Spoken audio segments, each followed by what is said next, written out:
Hello everyone, this is Shaonali. তো সকালবেলা শুরু করলাম কফি দিয়ে, যেটা আমি অলওয়েজ করি। তারপরে তো আজকে স্নান টান করতে অনেক দেরি হয়ে গেছিলো আর লাঞ্চ করতে হতো, তাড়াতাড়ি করে লাঞ্চটা সেরে নিলাম। আর লাঞ্চে তো আজকে পনির ছিল। তারপরে সবাই দেখি গেছে ছাদে, তো আমি যে ছাদে সবাই গিয়ে কী করছে, তো আমিও গিয়েছিলাম পিছন পিছন ওদের। তারপরে গিয়ে দেখি এখানে একটু একটু ঝড় উঠেছে আর হালকা হালকা বৃষ্টি পড়ছে।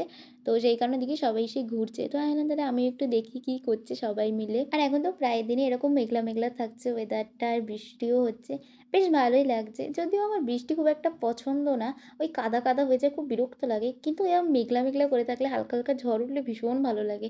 তো যাই হোক, তারপরে তো এখানে গাছগুলো একটু দেখছিলাম, আর গাছগুলো তো এখন দেখলাম একদম ঠিক আছে, বেশ আগের মতন আবার সতেজ হয়ে উঠেছে। তারপর তো সাথে সাথে দেখলাম বৃষ্টি নেমে এসেছে, তো বেশ জোরেই আসছিল বৃষ্টিটা, সেই কারণে ওপর থেকে নেমে আসলাম।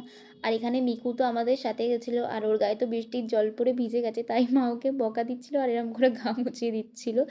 আর তোমাদেরকে বলছিলাম না যে ডেভিডের ছবিটা আমি অন্য জায়গায় এখন শিফট করে দিয়েছি, ওই জায়গাটা আমার ভাল লাগছিল না, তো সেই কারণে আমি এখানে বাপির ঘরে এরম মানে সামনেটা আর কি লাগিয়ে রেখেছি। আমার এই জায়গাটাই বেশি ভালো লাগলো। তারপরে তো সন্ধ্যেবেলা মা বললো যে আজকে একটু চা করে নিয়ে আয়, তো আমি গেছিলাম একটুখানি লাল চা করতে। আর তারপরে সন্ধ্যেবেলা মা আমায় টিফিন করে দিল ডিম পাউরুটি, আর এরকম সস দিয়ে পাশে আবার এরকম স্মাইলি করে দিয়েছে বেশ। আর তারপরে রাতের ডিনারে ছিল ডিমের কষা, পনিরের তরকারি আর আলু মাখা। আর তারপরে আজকে প্ল্যান করেছিলাম একটু ভূতের মুভি দেখবো। তো কী ভূতের মুভি দেখবো ভেবে পাচ্ছিলাম না। তারপরে ভাবলাম দ্য নান দেখবো। তো ফার্স্টে তো দ্য নান দেখলাম, অ্যান্ড তারপরে দ্য নান 2 টাও দেখেছিলাম।